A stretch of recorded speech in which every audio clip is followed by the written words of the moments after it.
Notre Père qui es aux cieux, que ton nom soit sanctifié, que ton règne vienne, que ta volonté soit faite sur la terre comme au ciel. Donne-nous aujourd'hui notre pain quotidien. Pardonne-nous nos fautes comme nous les pardonnons à ceux qui nous ont offensés. Ne nous laisse pas tomber dans la tentation, mais délivre-nous du mal, car c'est à toi qu'appartiennent le règne, la puissance et la gloire, au siècle des siècles. Amen. Jésus-Christ, Fils de Dieu, notre Seigneur, instruis-nous. Jésus-Christ, Fils de Dieu, notre Seigneur, guide-nous. Jésus-Christ, Fils de Dieu, notre Seigneur, garde-nous. Jésus-Christ, Fils de Dieu, notre Seigneur, apprends-nous à te connaître, apprends-nous à t'écouter, apprends-nous à t'aimer. Amen.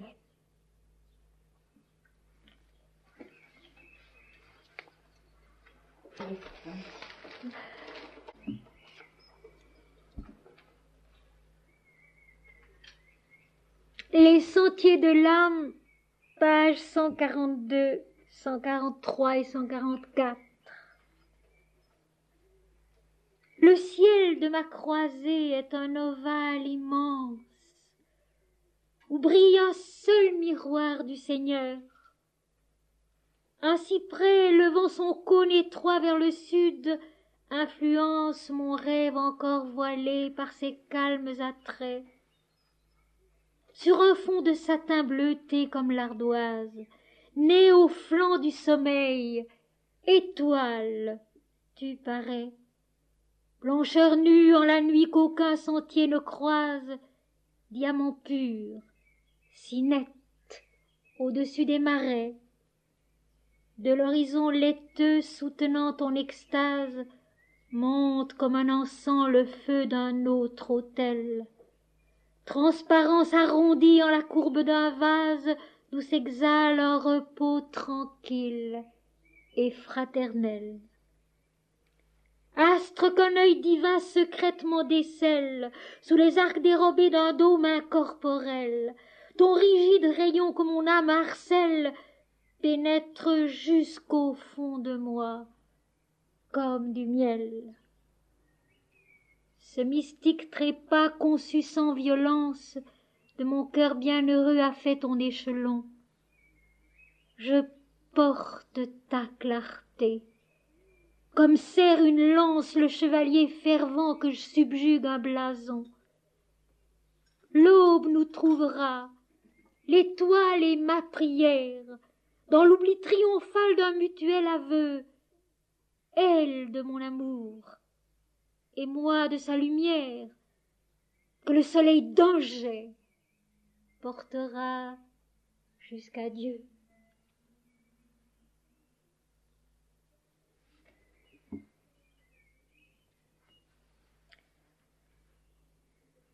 Dans mes deux mains je recueille le baiser bleu de la nuit, comme une invisible feuille se dépose dans un nid. Ô mystère des étoiles, blondissant l'ombre du ciel, dans le réseau de vos toiles mon cœur passe, incorporel. Songe aux ailes de prophète, il s'épanouit là-haut, infini qui le reflète, plus grand que les vastes eaux.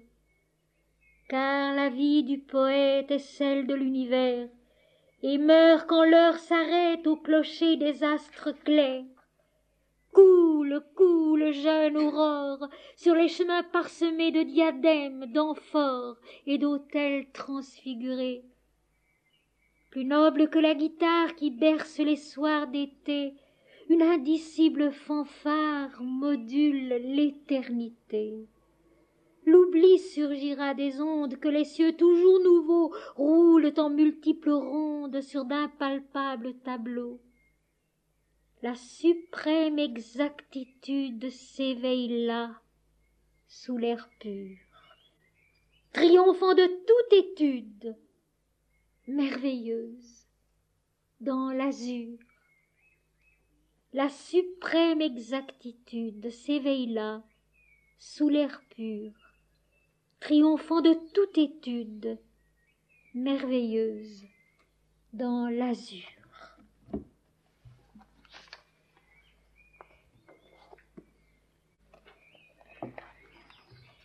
Et voici maintenant un passage tiré de Foi chrétienne et spiritualité hindoue numéro 1. Dans la vie quotidienne, si nous nous efforçons de nous en référer toujours, pour tout ce qui se passe, à ce qui est au-delà de l'apparence, au-delà du fait, au-delà du mot, chaque événement devient une révélation de Dieu, de la lumière. Il en est ainsi même d'un voyage ou d'un train manqué, de n'importe quoi. Saint Jean de la Croix le dit, quand on revient de là-haut, où toute chose s'efface dans l'ineffable, le monde est transfiguré, tout est Dieu, tout est cela. Il n'y a qu'en cela que nous sommes perméables à cela, à chacun de nos pas, si bien que ces pas eux-mêmes sont rayonnants, non seulement notre visage, nos paroles, notre regard, nos gestes conscients, mais le chemin entier que nous suivons ici-bas. Ce n'est donc pas sans raison que dans l'Inde, on prend aux sages l'empreinte de leurs pieds quand ils meurent. Je suis le chemin, disait Jésus, un chemin, des pas qui sont imprimés dans notre cœur, dans notre chair et notre âme, autant que dans la terre que nous foulons, un chemin qui est celui de tous et de chacun simultanément. Si vous avez lu des écrits de l'ascension des hauts sommets, ou si vous aimez faire des courses dans la montagne, vous savez qu'en gravissant les parois rocheuses du Cervin par exemple, ou de l'Annapurna, les premiers grimpeurs font des marches. Ils y plantent des clous, des crampons, ils tracent un parcours qui sera utilisable pour d'autres et sans doute plus facile. Dans la vie spirituelle, il en va de même. C'est en ce sens qu'il faut comprendre la certitude biblique. Christ est mort pour nos péchés, en lui le monde est sauvé. Il est notre chemin et il est notre vie. Le premier-né dont nous possédons la divinité, le 2 fois né qui nous entraîne dans sa résurrection. En lui, l'univers, dès son origine et à jamais, est axé sur la vérité qui le pénètre et l'épanouit en soi, sur la lumière qui est en sa substance et sa joie. Le monde et l'infini sont un. L'homme et Dieu sont un parce que Jésus peut affirmer « Moi et le Père, nous sommes un », parce que les sages de l'Orient peuvent répéter « Tattvam Asi, je suis lui ». Ils ont accompli la loi divine du monde, vérifié en eux-mêmes le don ineffable de l'existence parfaite à la terre. Le Dieu sauveur de la Bible, Vishnu dans l'Inde, sont en chacun de nous l'ascension du calvaire où meurt l'ego et de Pâques où il est consommé dans l'éternité. Le détachement de soi qui est la réalisation de soi en chacun et en tous.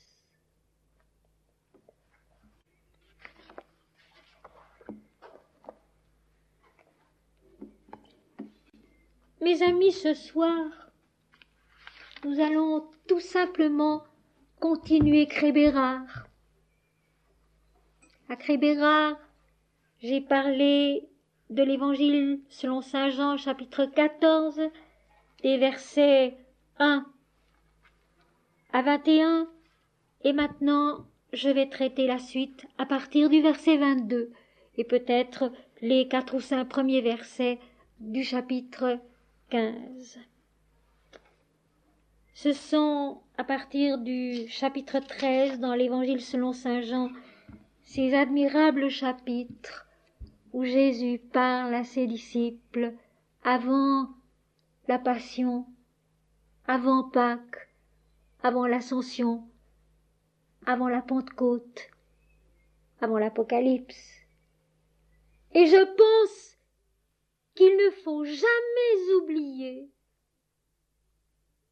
que la Passion vient avant toute cette succession d'états révélateurs de ce qu'est le Christ, de ce qu'est Dieu, de ce qu'est justement la Passion en elle-même, Pâques, l'Ascension, la Pentecôte, l'Apocalypse.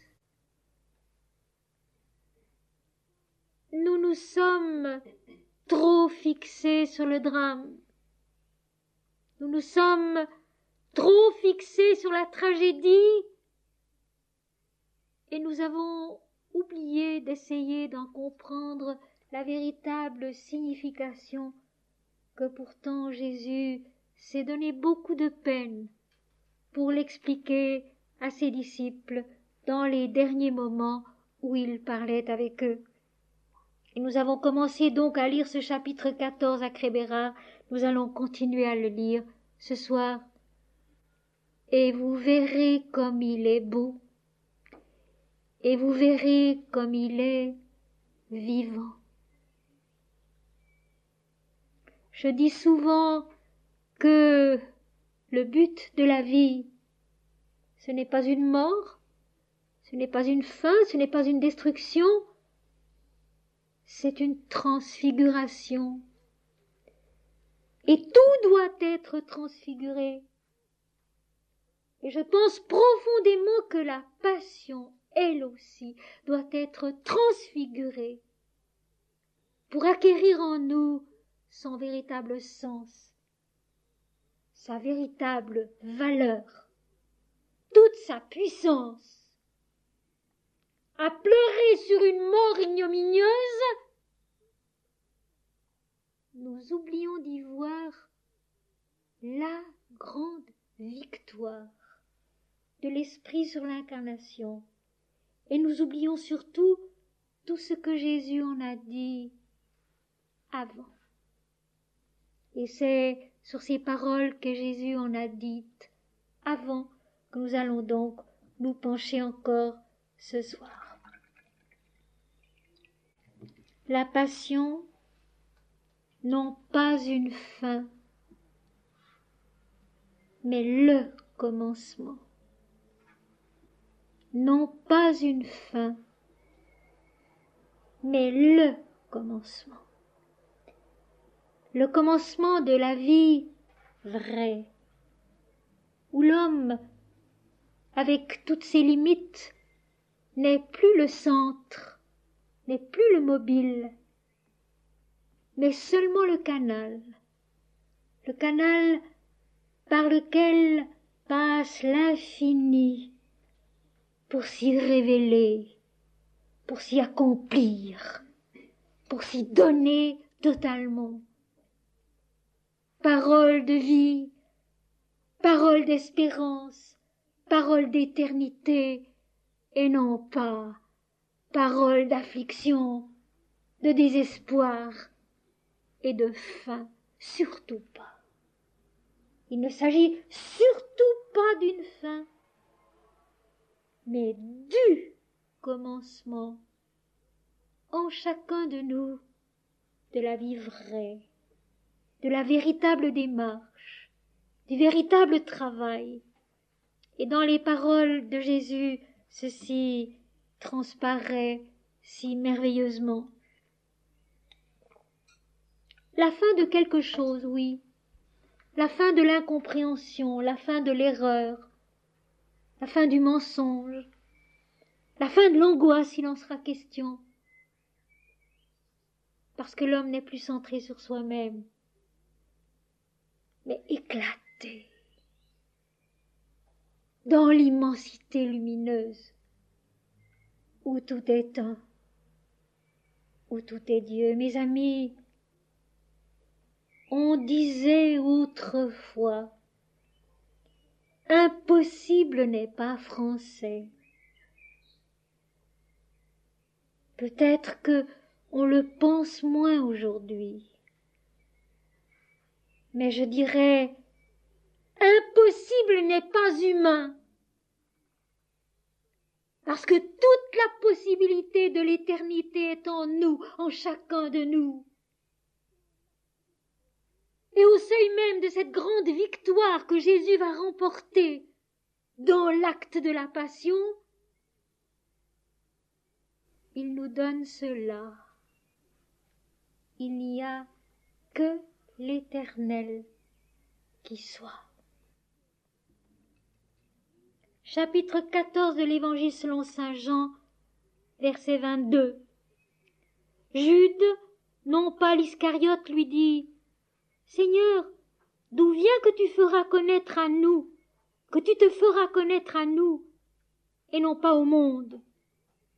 Question capitale, qu'il s'agit de bien comprendre et que je trouve admirable placée là. Jude donc, non pas l'Iscariote, lui dit, « Seigneur, d'où vient que tu te feras connaître à nous et non pas au monde ?» Et l'ego dit, « Moi je ». Philippe, Pierre, Jude, Thomas, tous les noms des disciples. Et le monde, ce qui n'est pas les disciples. Et ainsi on ne comprend pas. Et ainsi on ne comprend jamais. Et ainsi on ne comprendra jamais. Parce qu'on ramène une parole de l'Éternel, Jésus étant l'Éternel et rien de moins, à un tout petit point de vue, le nôtre. D'où vient que tu te feras connaître à nous et non au monde? Il s'agit de deux plans de l'humanité tout entière, et non pas seulement de quelques hommes face à un homme qui s'appelle Jésus, et puis du monde tout autour, avant, pendant, après, qui n'a rien su, qui ne comprend rien. Dans la bouche de Dieu, une telle compréhension n'a pas de sens, n'a pas de réalité. Et c'est ce qu'il faut se mettre une fois dans la tête, c'est que ce n'est pas logique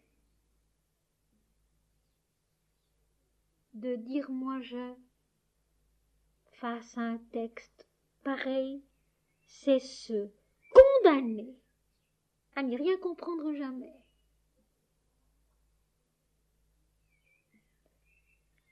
D'où vient, Seigneur, que tu te feras connaître à nous et non au monde?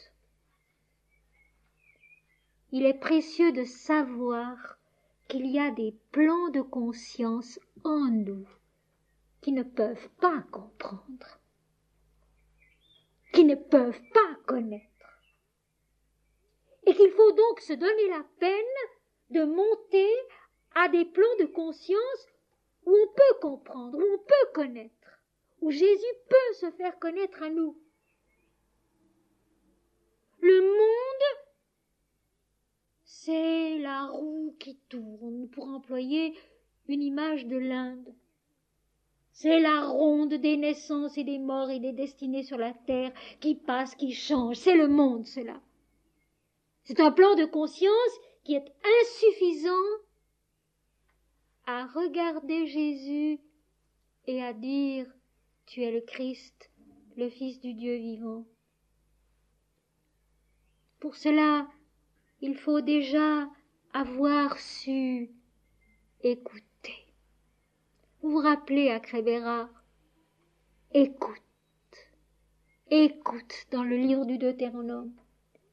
Il faut déjà avoir appris à écouter et écouter les paroles de l'Éternel, les paroles de Jésus, c'est toujours, mes amis, les intérioriser, les impersonnaliser, les dédramatiser. Hors de là, on ne comprend rien. Jamais. D'où vient que tu feras tu te feras connaître à nous et non au monde. D'où vient qu'il y a une forme d'intelligence qui ne te connaît pas, qui ne peut pas te connaître, à qui tu ne peux pas te faire connaître, et qu'il en est une autre qui permet peu à peu de te connaître. Jésus lui répondit, « Si quelqu'un m'aime, il gardera ma parole, et mon Père l'aimera. Nous viendrons à lui, et nous ferons notre demeure chez lui. »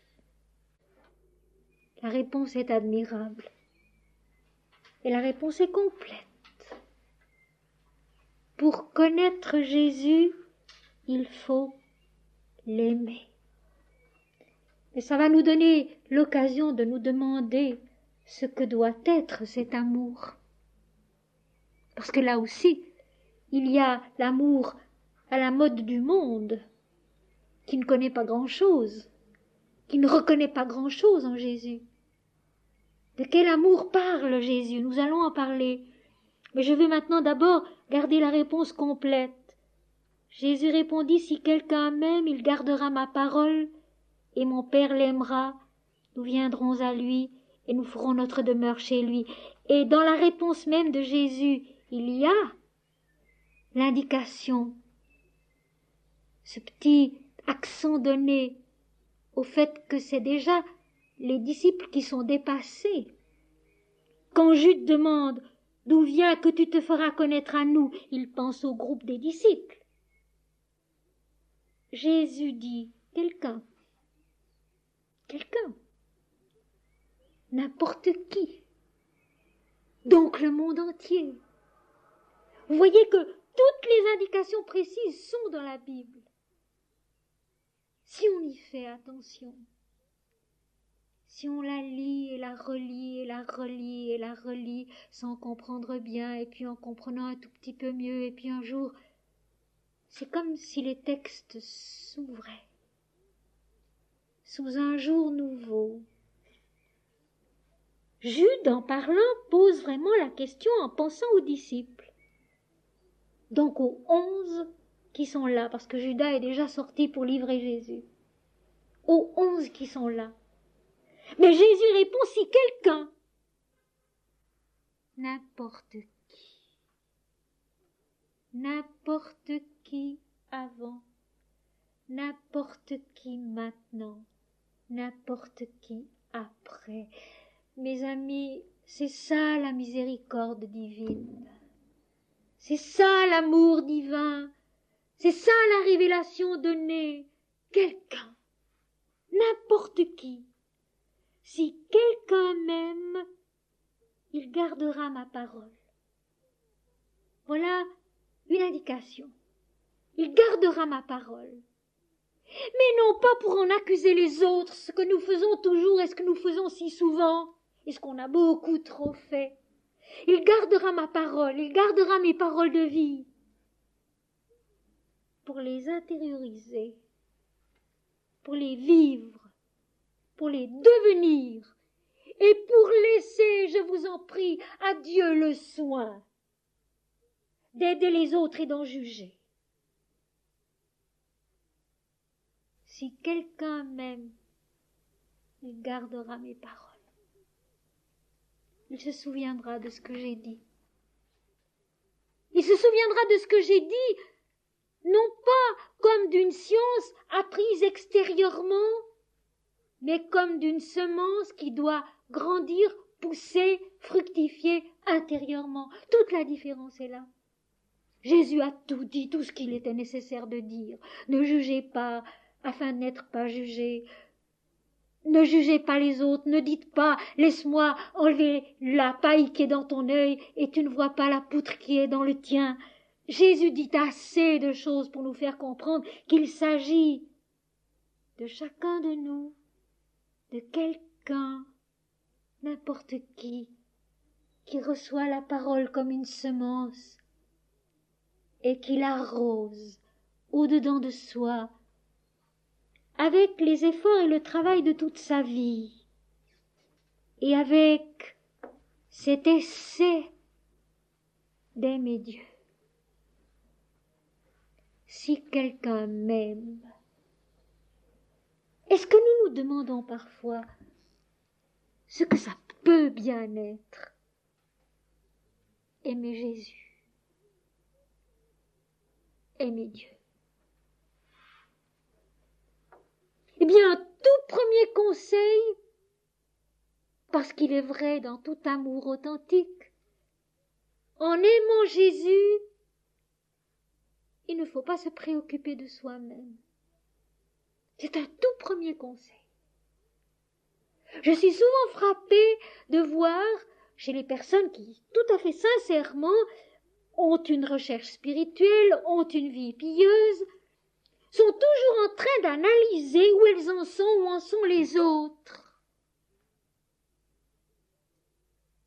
Ce n'est pas aimer Jésus. Aimer Jésus, c'est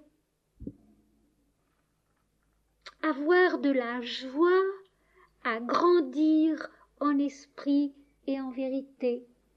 Pour l'esprit, pour la vérité, pour Dieu et pour rien d'autre. Et ne pas se préoccuper de dire « Oh, tel est tellement pieux, est tellement avancé, mais c'est fantastique à son âge de dire déjà des choses comme ça. » Ce n'est pas aimer Jésus, cela.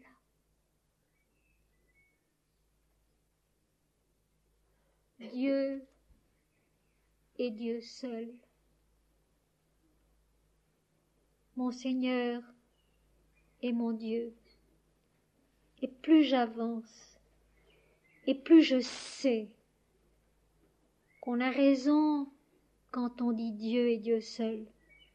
Mon Seigneur est mon Dieu, et pas autrement.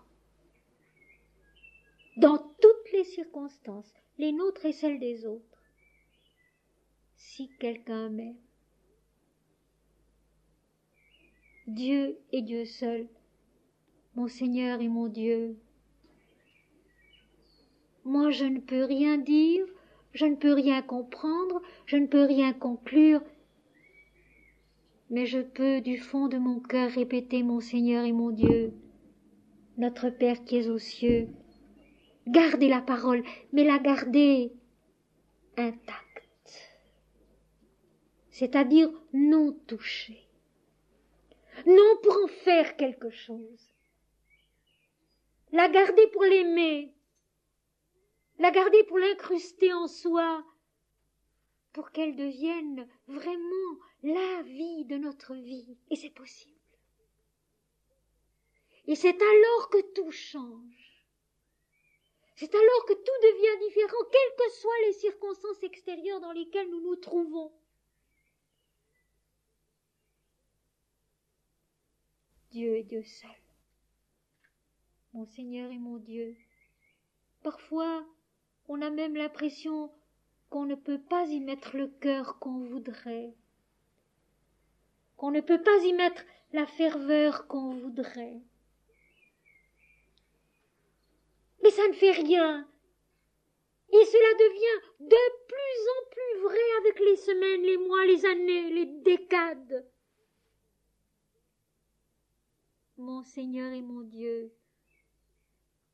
toi et toi seul, je n'en sais pas plus. Je n'en sais pas plus. Mais je sais cela que tu m'as apporté ton nom, que tu m'as donné. Je leur ai enseigné ton nom, dira Jésus au chapitre 17 de l'Évangile selon saint Jean. Je leur ai apporté ton nom, je leur ai donné ton nom. Ce nom, pour que nous le gardions, non pas comme une espèce de statue à laquelle on n'ose pas toucher, et qui serait la seule juste, ce nom dont nous ne savons pas ce qu'il est, dont nous avons à conquérir le sens, la réalité, la valeur, la vie. Notre Père qui es aux cieux, mon Seigneur et mon Dieu, si quelqu'un m'aime, il gardera ma parole. Non pas un jugement, non pas un enseignement moral, mais une semence de vie et de vérité. D'une vérité qui est difficile à conquérir, difficile à comprendre, mais qui s'acquiert peu à peu à mesure que la parole grandit en nous. Aimer Jésus, c'est accepter avec joie de grandir, quoi qu'il puisse nous en coûter. Quoi qu'il puisse nous en coûter. Toi et toi seul, Seigneur, moi peu importe, je n'y pense même plus. Et puis alors écoutons la suite. Si quelqu'un, donc quelqu'un, n'importe qui, avant, pendant, après, même il gardera ma parole, et mon Père l'aimera. Le Père, qu'est-ce que c'est? Le Père, c'est l'absolu. Le Père, c'est le commencement de tout. Le Père, c'est l'immuable. C'est la plénitude. Alors mon Père l'aimera. C'est-à-dire que la vérité de tout en haut descendra en ce quelqu'un pour le nourrir, pour l'instruire, pour le féconder, pour le fortifier. Quelles conséquences! Il faut, disait de nos jours Mananda Mayi, toujours tout placer sous le regard de cela avec C majuscule. Eh bien, c'est ça. Aimer Jésus, c'est garder son nom, c'est chanter son nom, c'est garder sa parole, c'est vivre sa parole le mieux possible, le plus haut possible. Et la conséquence inouïe, mes amis, c'est mon Père l'aimera. C'est-à-dire l'absolu, l'éternel, l'infini, descendra dans ce quelqu'un qui est n'importe qui, sous n'importe quel ciel, dans n'importe quel pays, descendra dans ce quelqu'un et lui donnera son amour, c'est-à-dire lui révélera ce qu'il est. Parce que aimer, c'est révéler la vie, c'est révéler la vérité, c'est ça aimer. C'est révéler la vie, c'est révéler la vérité, et mon Père l'aimera. Mon Père lui donnera la réponse, la seule, à son amour, à sa fidélité, la révélation de ce qui est. Et puis, Jésus ajoute encore ceci, qui est encore plus beau, mon Père l'aimera. Nous viendrons à lui. Donc le Père et le Fils, ensemble, en un, nous viendrons à lui et nous ferons notre demeure chez lui. Nous habiterons dans ce quelqu'un. Nous ferons notre demeure dans ce quelqu'un. Et quand l'Éternel, et quand Jésus habite en quelqu'un, ce quelqu'un n'est plus le même. Ce quelqu'un n'est pas tout d'un coup autre chose, comme sous un coup de baguette. Mais il a en lui la force, la capacité, peu à peu l'intelligence, la ferveur, la persévérance, pour naître à la plénitude de sa propre vérité qui est Dieu. Mon Père l'aimera, nous viendrons à lui et nous ferons notre demeure chez lui. Mes amis, si nous écoutons bien une telle parole, nous sentons avec tout notre être et toute notre intelligence et toutes nos capacités qu'il y a un monde immense entre cela et ce qu'on a fait de la croix et de la passion. Jésus mort sur la croix est le même qui a dit cela. Il ne faut pas l'oublier. Il faut faire la jonction. Il faut se souvenir de ces paroles. Il faut les garder, ces paroles, qui sont des paroles de vie et non pas de mort. Ce qui meurt, c'est l'erreur, c'est l'illusion, c'est le mensonge du moi individuel quand il se centre sur soi-même. C'est tout. C'est cela qui meurt. Mais le quelqu'un qui aime Jésus, qui garde sa parole de vie, de vérité, d'espérance, de bonheur, de joie, qui est donc aimé du Père, fécondé par l'absolu de la révélation progressive de sa réalité, reçoit en lui-même non pas quelque chose du Père et du Fils, mais nous viendrons à lui. Nous ferons notre demeure chez lui. Le Père totalement, le Fils totalement. La présence, l'être total dans sa toute-puissance et sa réalité du Père et du Fils en un. Et c'est Jésus qui le dit. Donc, c'est totalement vrai. Et ce n'est pas seulement vrai au moment où il le dit, mais c'était déjà vrai avant. Ça aussi, il ne faut pas l'oublier. C'était déjà vrai avant. C'est vrai au moment où Jésus le dit. C'est vrai maintenant. Et ce sera encore vrai après. J'étais la même, je suis la même, je serai la même. La parole de Mahananda Mahi. Sans changement aucun. Et je relis ce verset 23 parce qu'il est superbe. Et il contient un tel réconfort, un tel éclairage, sous lequel il nous faudra désormais regarder la croix, sous lequel il nous faudra désormais écouter la passion. Si quelqu'un m'aime, il gardera ma parole pour la vivre, pour la devenir, sans s'occuper des autres. Oh, rappelez-vous cette phrase du début de mon journal spirituel. Même le souci de ta gloire dans le monde, Seigneur, doit passer après la ferveur qui doit s'entretenir dans mon cœur. Après. D'abord réaliser la piété, la ferveur en soi. Et puis après, peut-être, Dieu nous emploiera pour sa gloire dans le monde. Mais peut-être, c'est secondaire. Et on a inversé. On a voulu témoigner avant d'être. Et quand on témoigne avant d'être, on est un faux témoin, hélas. Si quelqu'un m'aime, il gardera ma parole, et mon Père l'aimera. Nous viendrons à lui, et nous ferons notre demeure chez lui. Celui qui ne m'aime pas ne garde point mes paroles. Et la parole que vous entendez n'est pas de moi, mais du Père qui m'a envoyé. Donc cela se tient, l'amour et le soin qu'on a de la parole. Je répète, pour la vivre, pour la devenir, non pas pour l'imposer aux autres.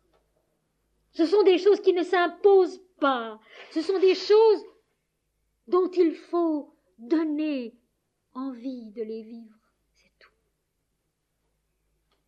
Ce sont des choses dont il faut donner envie de les vivre, c'est tout.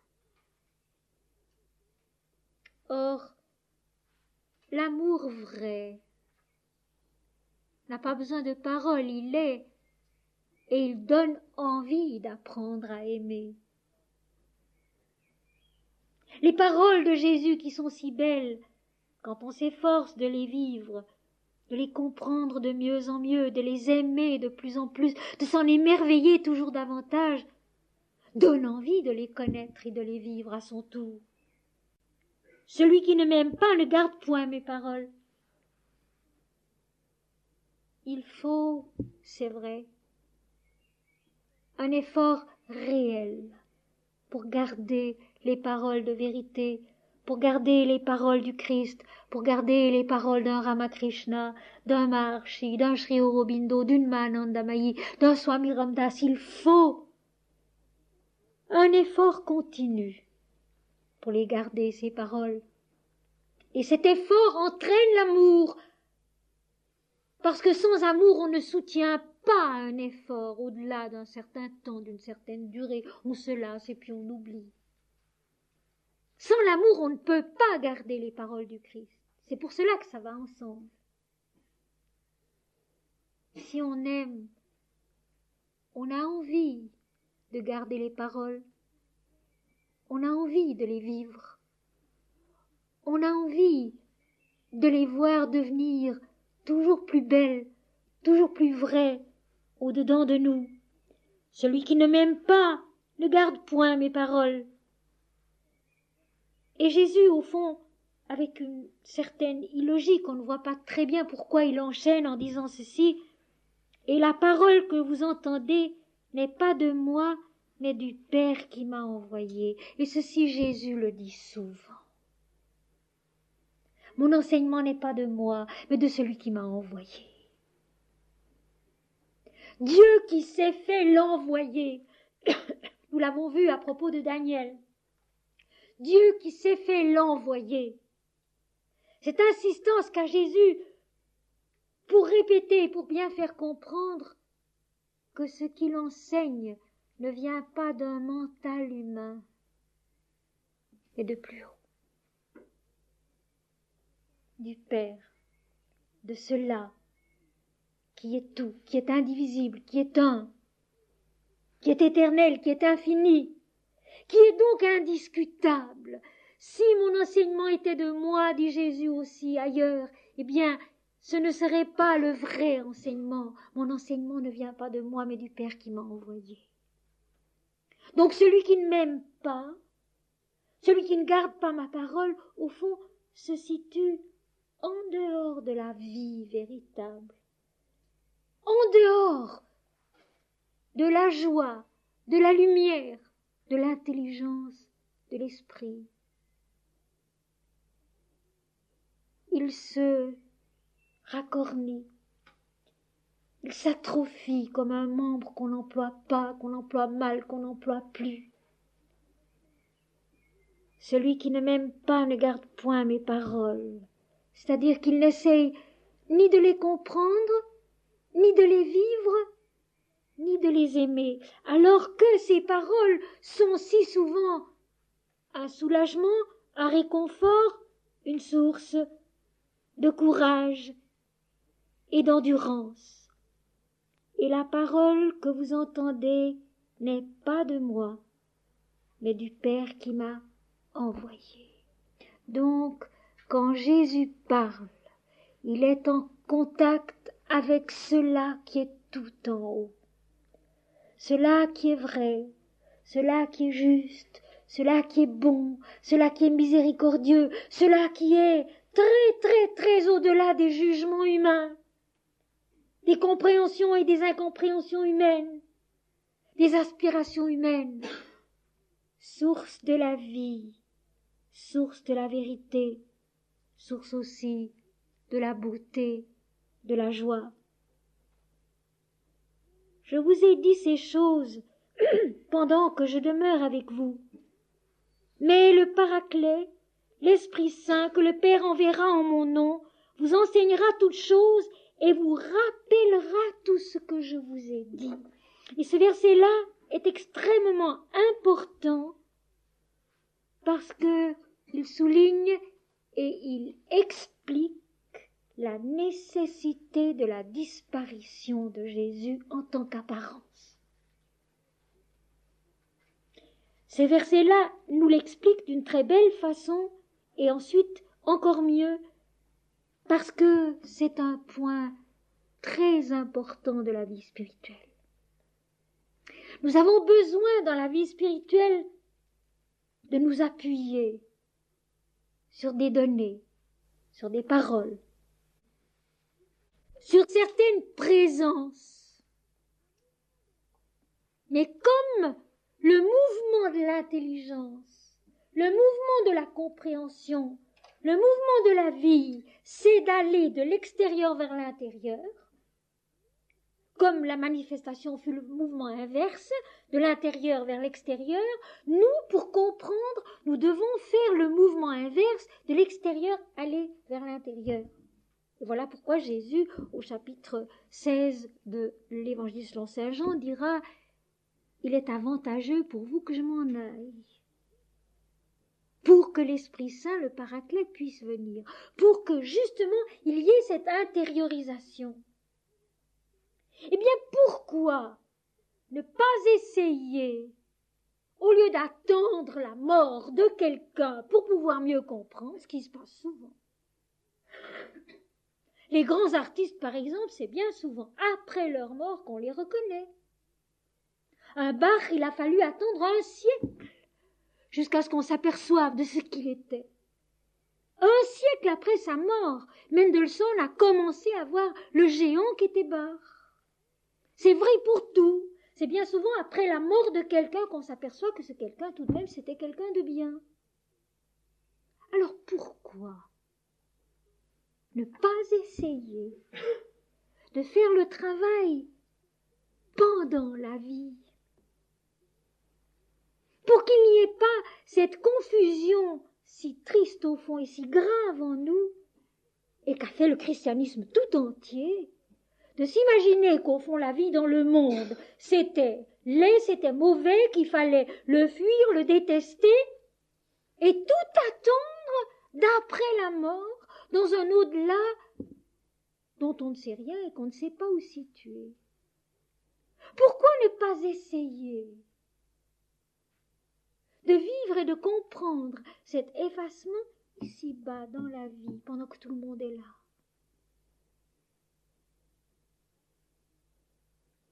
Pourquoi ne pas essayer de comprendre que la passion du Christ, c'est un chemin à vivre sur terre, dans la vie, où, au travers de la présence concrète, on devient capable de voir et de vivre Dieu. La transfiguration de la passion, la transfiguration de toute la vie, où au lieu de toujours voir quelqu'un, on fait l'effort inverse et dans ces quelqu'un, on voit Dieu. Et Dieu seul. Et toute parole devient parole de vie. Et toute vie devient vie divine. Pourquoi ne pas essayer? Jésus le dit bien, si quelqu'un ne m'aime pas, il ne garde pas ma parole. C'est indépendant de la vie ou de la mort du Christ. Donc, l'aimer, garder sa parole, ça doit aussi devenir indépendant de sa mort. Indépendant de celui qui enseigne. Je vous ai dit ces choses pendant que je demeure avec vous. Je vous ai parlé du royaume de Dieu. Je vous ai parlé de la vérité. Mais après mon départ, le Consolateur, le Paraclet, l'Esprit Saint que le Père enverra en mon nom, Jésus et l'Esprit sont un, vous enseignera toutes ces choses et vous rappellera tout ce que je vous ai dit. Mais cette fois-ci, ça sera intérieur parce que les disciples, le monde, ne seront plus tentés de regarder vers l'extérieur, vers celui qui était devant eux. Et on a tout fait pour laisser Jésus à l'extérieur au lieu de l'accueillir à l'intérieur, pour que, comme il vient de le dire, il demeure chez nous, en nous, avec son Père. On a tout fait pour que Jésus reste dehors, reste l'autre. Et du même coup, Dieu reste l'autre. Alors qu'il l'a bien dit, quand je serai parti, vous vous rappellerez de ces choses que je vous ai dites. Je vous les ai dites avant pour que vous vous en souveniez. Tout à l'heure, il aura une phrase encore plus extraordinaire, plus puissante. Mais le Paraclet, l'Esprit Saint viendra et il vous parlera de ces choses et il vous rappellera tout ce que je vous ai dit. Mais cette fois-ci, de l'intérieur. Alors Jésus qui est le chemin nous l'a bien indiqué, le chemin maintenant. Je m'en vais, je m'efface, vous ne me verrez plus, il le dit. Vous ne me verrez plus. Mais je reviendrai à vous. Je reviendrai à vous de l'intérieur de vous-même. Si vous gardez ma parole. Si vous la mettez en pratique. Si vous aimez la parole. Et par conséquent, si vous m'aimez. Mais cette fois-ci de l'intérieur. En vous rappelant que tout est esprit d'abord, que tout est forme et matérialisation après, et qu'ensuite la forme et la matérialisation doivent s'accomplir, renaître à l'esprit. Tout est esprit d'abord, mon Père l'aimera, tout en haut. Celui qu'on ne voit pas, qu'on ne connaît pas, qui est l'absolu, le sans forme, le non-né, l'aimera, il viendra habiter en vous. Non pas seulement en esprit, mais tout entier. Notre corps saura qu'il est Dieu. Notre vie saura qu'elle est Dieu. Notre intelligence saura qu'elle est Dieu. Notre cœur saura qu'il est Dieu. Notre âme saura qu'elle est Dieu. Notre esprit saura qu'il est Dieu. Et le tout saura qu'il est Dieu. Nous demeurerons chez lui. L'Esprit Saint que le Père enverra en mon nom, parce que l'Esprit et Jésus c'est un. L'Esprit de vérité, la toute lumière et Jésus c'est un, comme le Père et Jésus c'est un. Vous enseignera toutes ces choses qui ont besoin d'être enseignées longuement. Qui ont besoin d'être enseignées longuement. Et il vous rappellera tout ce que je vous ai dit. La vérité est une, toujours la même, et l'esprit ne fait que la répéter, la répéter, la répéter, toujours à nouveau, peut-être sous des formes un peu différentes, pour la rendre toujours vivante, toujours accessible, à chaque moment de l'existence incarnée. Le même texte vivant en nous pendant toute notre vie n'a pas la même signification quand nous avons 12 ans, quand nous en avons 25, 38, 49, 50 ou davantage.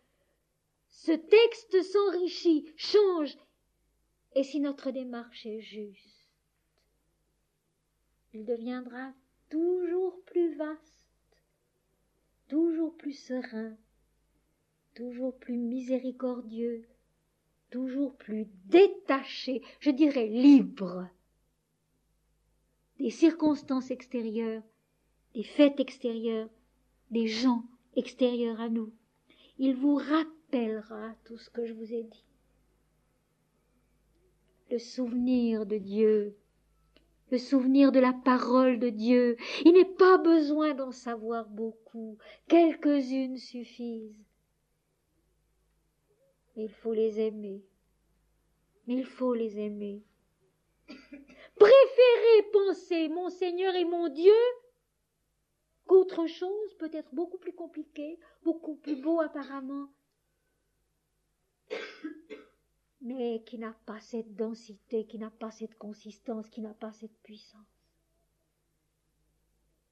Et si on doit prier pendant des semaines et des mois en ayant l'impression de prier avec un cœur vide, froid, fermé, c'est toujours mieux que de penser autre chose. Mon Seigneur et mon Dieu quand même, même si au fond de moi-même j'ai l'impression que je n'y crois plus. Et puis un jour, la joie revient. Parce que même si nous ne le savons pas et nous ne le savons plus, le Seigneur a élu domicile en nous.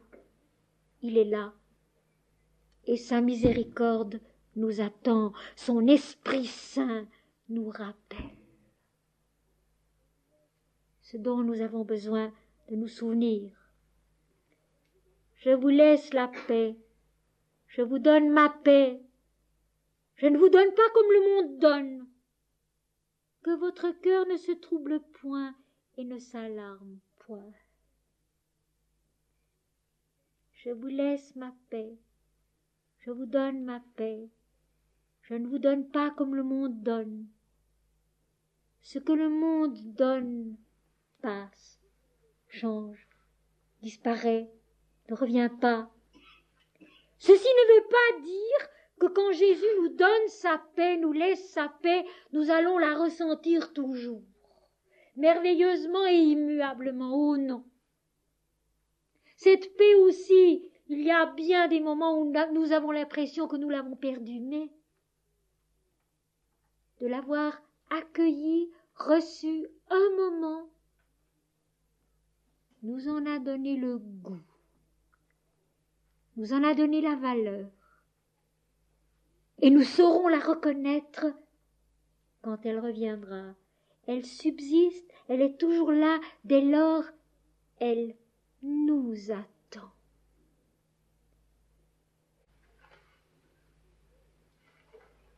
Nous avons souvent l'impression que nous attendons la paix de Dieu. Mais en réalité, c'est le contraire. C'est au fond de nous la paix de Dieu qui nous attend. Le pardon de Dieu qui nous attend. L'amour de Dieu qui nous attend. Et nous qui ne savons pas le voir, nous ne savons pas le recevoir, nous ne savons pas le sentir. Je ne donne pas comme le monde donne, je ne donne pas comme les hommes donnent. Je vous donne ma paix, je vous laisse ma paix. Cette paix, elle est en nous. Elle nous attend. À nous d'aller à sa rencontre. Et vous savez tous, mes amis, vous le savez tous très bien aussi, bien que moins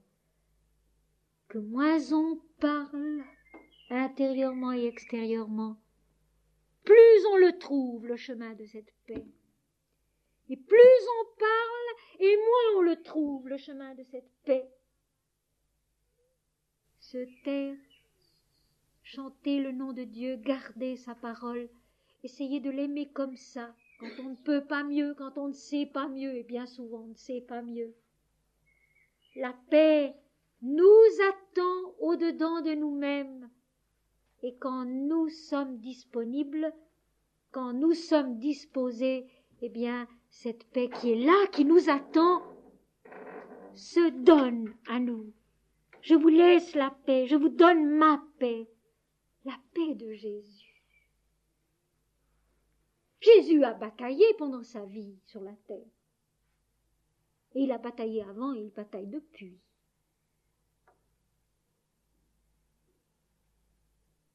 Mais il possède la paix qu'il nous donne. Je vous donne ma paix, c'est-à-dire cette stabilité, stable en l'état de plénitude où il n'est ni moi ni mien.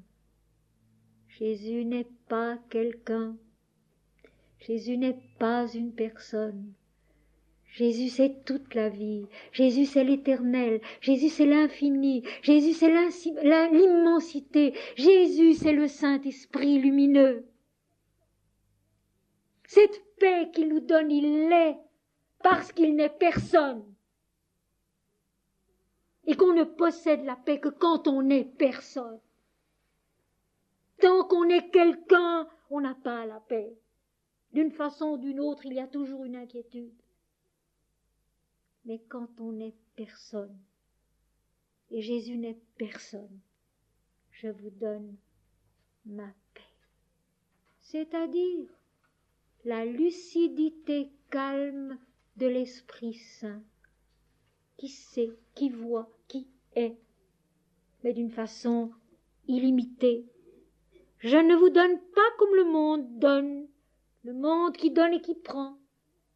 parce que les événements passent, parce que les circonstances changent, rien jamais n'est stable. Voilà pourquoi je répète tant et plus que le pays de Canaan, en possession perpétuelle promise par l'Éternel déjà à Abraham, et puis à Isaac, à Jacob, à Moïse, cette possession perpétuelle, elle n'est pas pensable du point de vue concret. Elle n'est acceptable, vrai, que spirituellement. Le pays intérieur de l'abondance spirituelle, de la révélation de Dieu en l'homme. Je ne vous donne pas comme le monde donne, où tout ce qui est change et passe. Que votre cœur ne se trouble point et ne s'alarme point.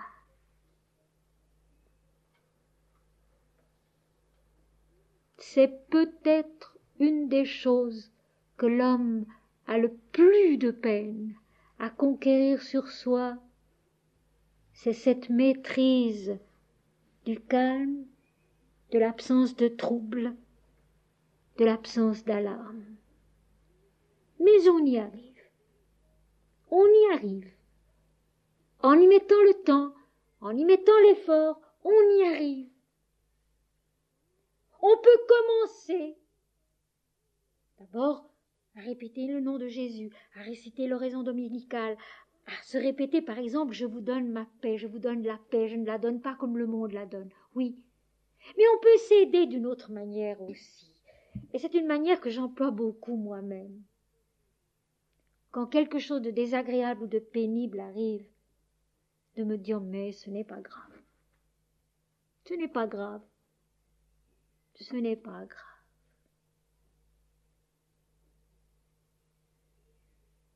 Dieu est là, Dieu sait, Dieu fait, Dieu est. Et plus que cela, Dieu demeure en nous. Dieu est en nous, Dieu est nous-mêmes. Donc, ce n'est pas grave. Et quand on arrive déjà à se dire ce n'est pas grave, eh bien ça l'est beaucoup moins.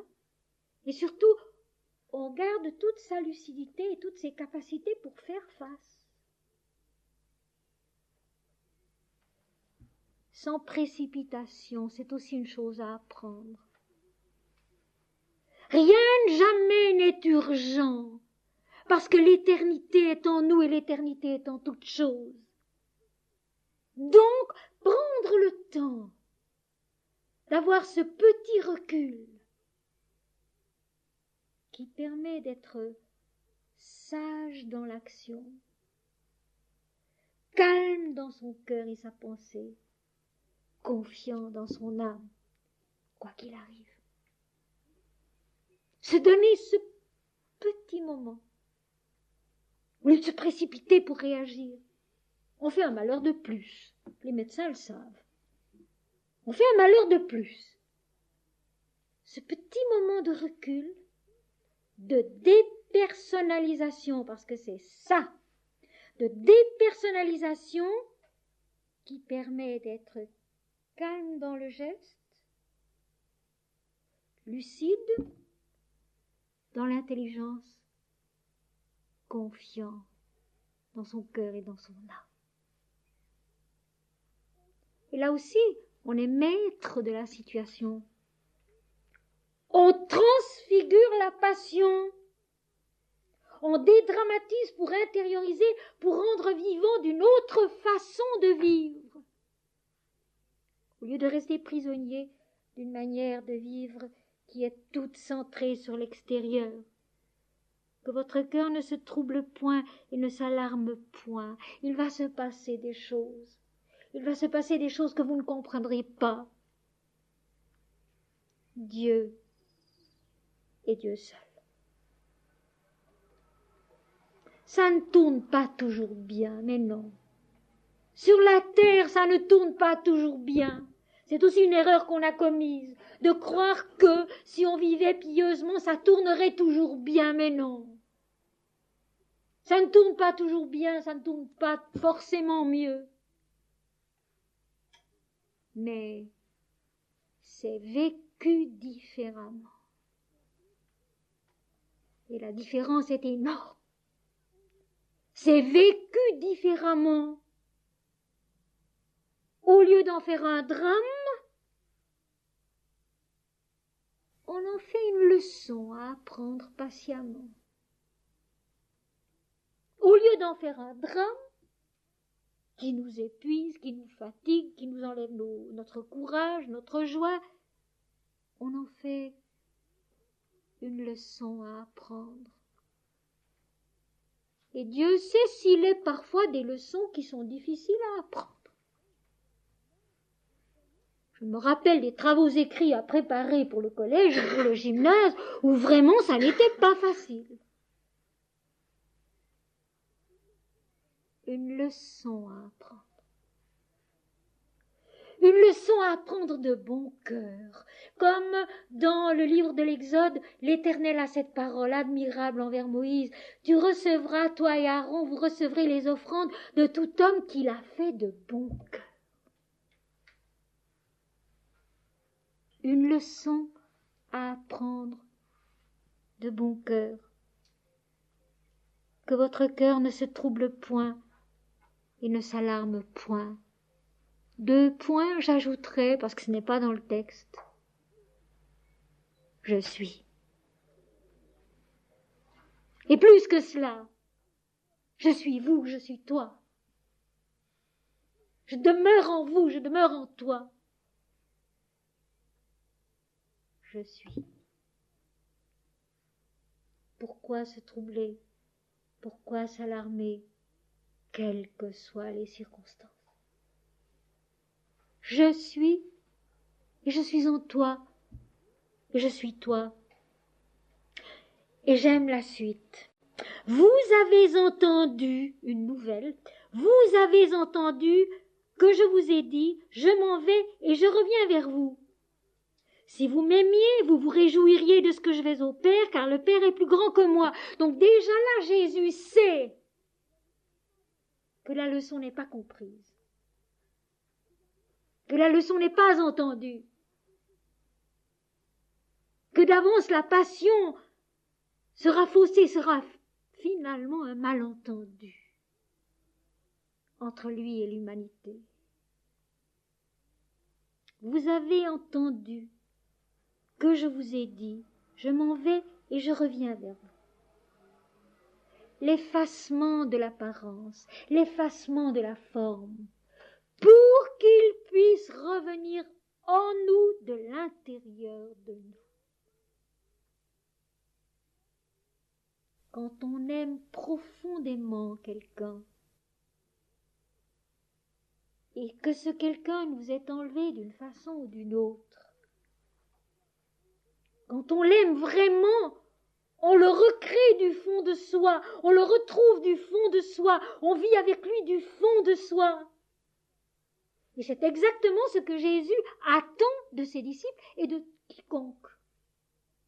Vous avez entendu que je vous ai dit, je m'en vais et je reviens vers vous.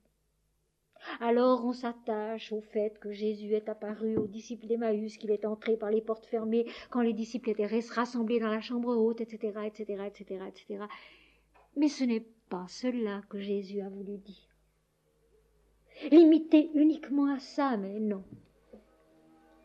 Je m'en vais et je reviens pour demeurer en vous avec mon Père, essentiellement, constamment, du fond de l'éternité et à toujours.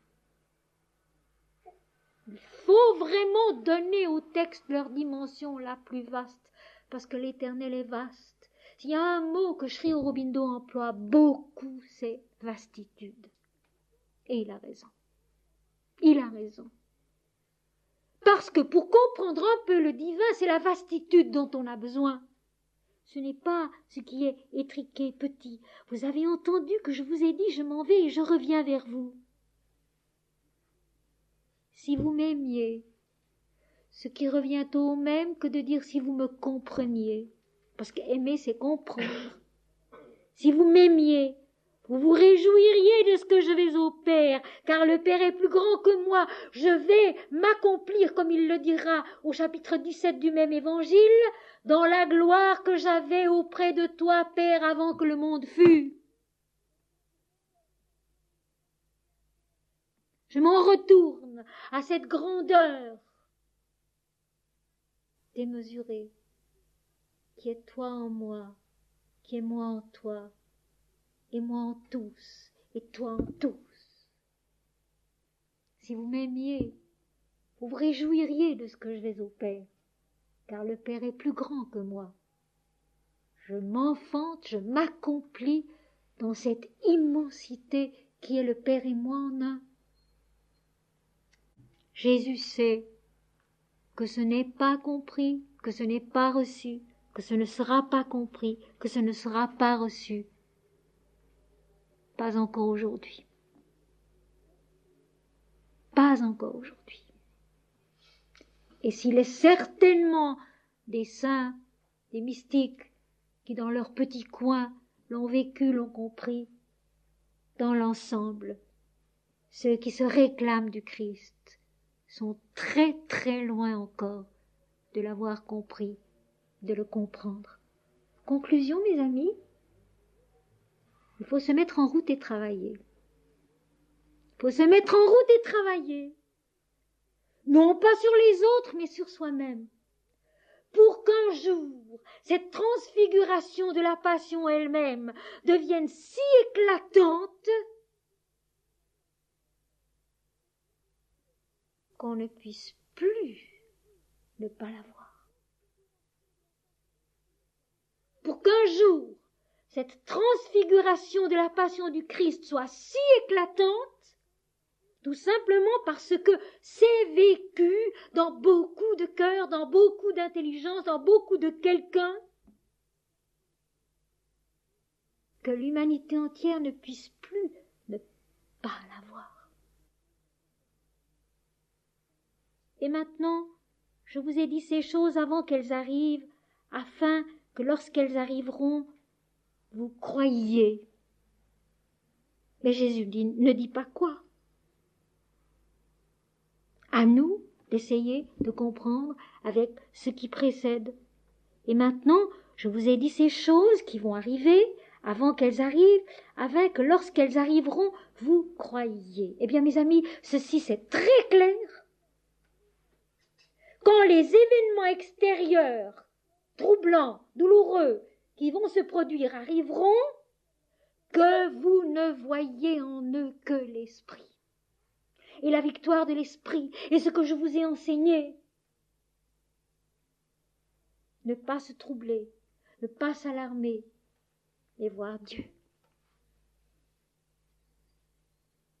Souvent déjà j'ai parlé de Jésus qui a affronté la passion en roi. Christus Rex.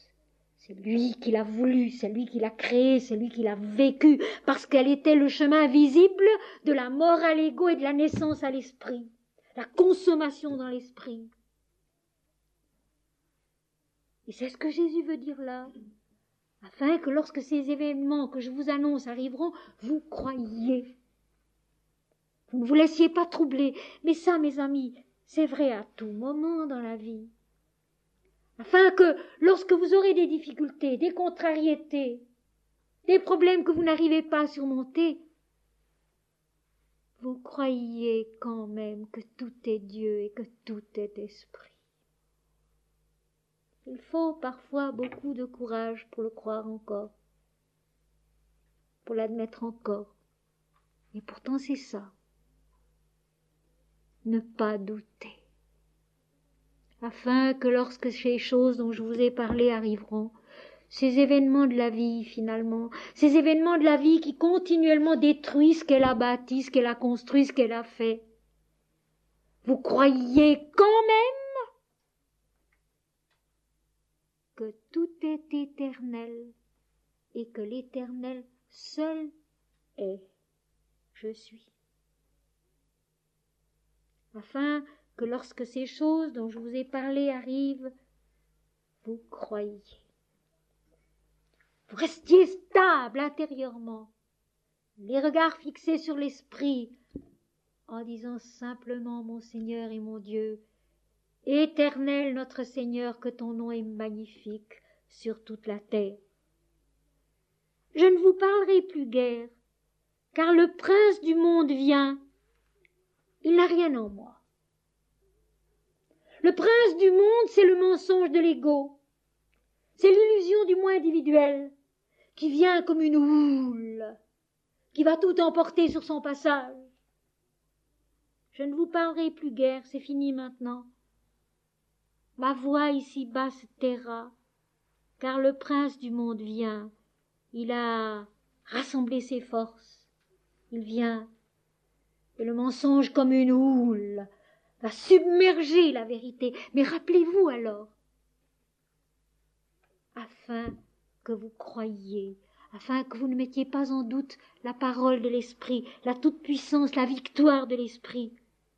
Il n'a rien en moi. Ô parole merveilleuse! Le moi-je n'a rien de commun avec la vie qui est Dieu, qui est Christ. Il n'a rien en moi. L'ego détruit le Christ, en nous et partout. L'ego, le mensonge du prince du monde qui ramène tout à soi, qui idolâtre le moi individuel, le prince du monde n'a rien en Christ. Parce que le Christ est l'éternel, l'impersonnel, celui qui était avant, pendant et après, toujours le même. Tandis que le prince du monde change constamment de visage et il dit « c'est moi le prince, c'est moi le roi ». Il n'a rien en moi. Une chose à bien comprendre, toutes les fois que, par faiblesse, par habitude, par tout ce que vous voudrez, nous nous laissons reprendre par le petit souci du moi-je, Jésus s'efface en nous, s'éloigne en nous. C'est ce que l'Inde dit aussi quand elle parle de Lakshmi, la plus belle des mères divines, la plus attirante, celle qui apporte l'opulence spirituelle, mais qui est aussi l'insaisissable, qui disparaît lorsque l'adoration du sadhak est insuffisante. Il n'a rien en moi, le prince du monde n'a rien à voir avec le Christ. Aussi, lorsque on fait du Christ une personne qu'on doit adorer exclusivement, c'est le prince du monde qui fait un mensonge du Christ lui-même. Or, Jésus dit, il n'a rien en moi. Le moi-je n'a rien de commun avec le Christ. Et maintenant, cette phrase, qui est la dernière du chapitre 14 et qui est fabuleuse. Mais afin que le monde sache que j'aime le Père et que j'agis selon l'ordre que le Père m'a donné, levez-vous, partons d'ici. Je trouve cette phrase absolument fabuleuse. Et nous allons la détailler ensemble. Afin que le monde sache. Le prince du monde arrive, il va apparemment gagner, comme une houle, il emporte tout sur son passage, il arrête le Christ, il le crucifie, il disperse les disciples. Afin que le monde sache, levez-vous, partons d'ici. En marche, quittons ce plan de conscience où nous sommes pour marcher vers l'accomplissement plus haut. Le Christ, une victime. Le Christ, une victime. Maître de la situation, maître de la passion, du commencement à la fin. Afin que le monde sache, afin que l'illusion du moi individuel, afin que l'illusion du moi-je sache que j'aime le Père et que j'agis selon l'ordre que le Père m'a donné, que je n'agis que pour une seule chose, pour la vérité, par la vérité, avec l'aide de la vérité, afin que soit révélée la vérité, afin que le monde sache que j'aime le Père et que je n'ai vécu que pour cela, et que j'agis selon l'ordre que le Père m'a donné, non pas les circonstances, les événements, mais j'accomplis ici-bas la loi de la vérité dans la manifestation, dans la création, qui veut que la conscience incarnée meure à elle-même, immolée sur l'autel de sa vérité, pour renaître esprit lumineux, infini et parfait, se consomme dans la vérité, afin que le monde sache que j'aime le Père et que j'agis selon l'ordre que le Père m'a donné. Levez-vous, debout, en marche. Partons d'ici, en route, dans l'ascension vers la victoire de l'Esprit dans l'incarnation. Et je trouve cette dernière phrase du chapitre 14 absolument admirable, parce qu'elle situe tellement dans notre propre travail, dans notre propre effort, la révélation de la vérité. Jésus invite maintenant ses disciples qu'il a dûment prévenus, dûment instruits de ce qui allait se passer, en leur disant bien qu'ils n'avaient pas à se troubler, pas à s'alarmer, qu'il faudrait qu'ils croient quand les événements annoncés se produiraient. Et maintenant, vous êtes partis de l'effort, partis du travail, levez-vous, partons d'ici. Quittons ce plan de conscience où nous parlons encore relativement tranquillement, et en route, vers l'accomplissement plus haut, qui va demander un effort plus grand encore.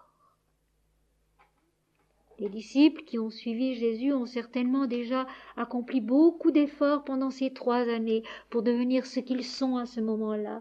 Eh bien, levez-vous, partons d'ici, allons plus loin, plus haut, afin que le monde sache que j'aime le Père, que je n'ai vécu sur la terre que pour lui, que pour cela, et que j'agis selon l'ordre que le Père m'a donné.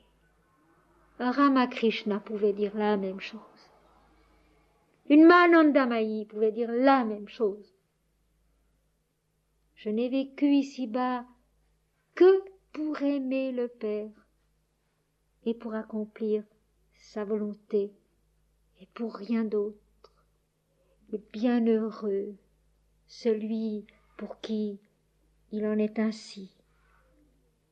Mais le mouvement, l'ordre donné encore une fois, c'est debout, en marche. Commencement du chapitre 15, je suis le vrai cep et mon Père est le vigneron. Je suis la souche. Je suis le commencement de la vie de tous et de chacun. Et mon Père est le vigneron, il est le maître de toute la vie, de toute la vigne. Il est celui aussi qui en récolte le fruit, c'est-à-dire en accomplit la vie dans sa vérité. Et une chose très belle au verset 2, tout sarment qui est en moi et qui ne porte pas de fruits. Donc les sarments qui ne portent pas de fruits sont aussi en Christ. On songe à cette parole de Krishna dans la Bhagavad Gita. J'assume ma création et j'assume aussi son imperfection. Tout sarment qui est en moi et qui ne porte, parce que je suis le vrai cep et vous êtes les sarments, le Père et le vigneron. Donc je suis la souche de toute vie, de tout ce qui est. Tout sarment qui est en moi, donc toute vie qui est en moi, et qui ne porte pas de fruits spirituels, c'est-à-dire qui ne grandit pas au point de vue de l'intelligence de l'esprit, de l'intelligence de la vérité, la croissance dans la réalité divine de la vie, qui ne porte pas de fruits, il le retranche. Le Père retranche. Ce n'est pas un acte dans les dualités, mais un fait de l'unité, où ce qui ne porte pas de fruits spirituellement, tout simplement n'est pas, disparaît pour s'accomplir dans la vie de l'esprit qui comporte toute chose. Retrancher, quand il est question de retrancher de la part du Père, ce n'est pas un acte dans la dualité, c'est un fait de l'unité. Ce qui ne porte pas de fruits spirituellement s'efface, disparaît, redevient l'inconscient, à partir de quoi l'esprit tout lumineux et tout conscient peut recommencer la démarche de la vie. Parce que tout est en Christ et tout est en Dieu. Tout sarment qui est en moi et qui ne porte pas de fruit, il le retranche. Et tout sarment qui porte du fruit, il l'émonde afin qu'il porte encore plus de fruits. Cette fécondité de l'esprit dont nous avons souvent parlé et qui fait que la vie fondée en Dieu consciemment, fondée en Christ consciemment, est inépuisablement fertile et riche d'intelligence spirituelle et de vie divine.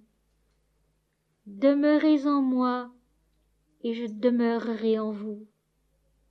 Comme le sarment ne peut de lui-même porter du fruit s'il ne demeure attaché au cep, ainsi vous ne le pouvez pas non plus si vous ne demeurez en moi. Et c'est par cette phrase-là que je veux terminer ce soir, qui est une phrase précieuse, belle, réconfortante et dont il faut se souvenir. Demeurez en moi et je demeurerai en vous. Tout est un, Dieu en nous, nous en Dieu. Il nous suffit de nous en souvenir. Dieu est en nous, mon Seigneur et mon Dieu, notre Père qui es aux cieux, toi et toi seul. Comme le sarment ne peut de lui-même porter du fruit s'il ne demeure attaché au cep, c'est au fond la même chose que lorsque Jésus dit « Le blasphème contre l'esprit, il ne lui sera pardonné ni en ce siècle ni en ce siècle à venir. » Le sarment qui doit demeurer attaché au cep, à la souche, qui est Dieu, qui est Christ. Ainsi, vous ne pouvez non plus porter du fruit si vous ne demeurez en moi. Sans Dieu, l'homme n'est rien et il s'en aperçoit.